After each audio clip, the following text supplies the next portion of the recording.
Back to that breaking news on the shooting at a military base in Georgia.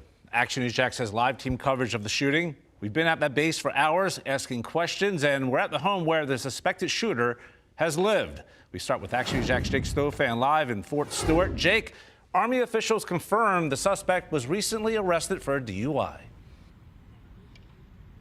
Well, that arrest was not known to his chain of command. It's one of several things Army investigators are going to be digging into as they seek to determine a motive behind this mass shooting.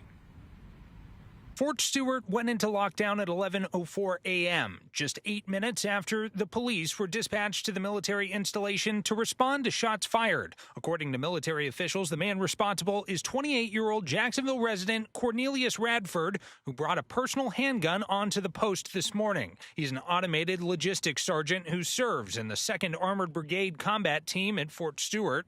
Officials say Radford wounded 5 fellow soldiers who were thankfully all expected to survive before he was arrested. I'd like to recognize and thank our Army law enforcement and medical personnel and our partners from local, state, and federal law enforcement and emergency services for their quick response and support.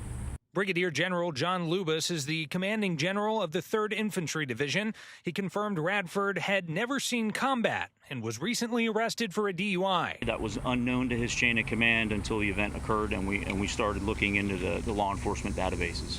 Just a few hours after the shooting, the base lifted its lockdown, as did the surrounding Liberty County School District.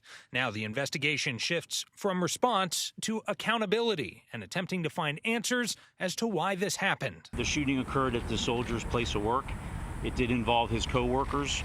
We're still not certain about the motivations, but again, he's been interviewed by Army investigators, and we believe we'll gain more information here shortly. Now, this isn't the first mass shooting at a military facility in recent years, and the motivations behind the attacks have varied.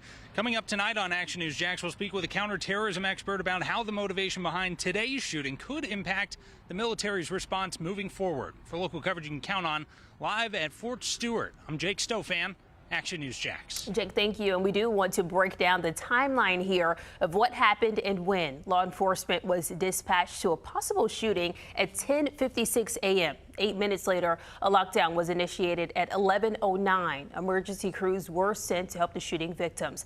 Now, 39 minutes after that initial call to police, the shooter was taken into custody. At 12:10, the main lockdown was officially lifted.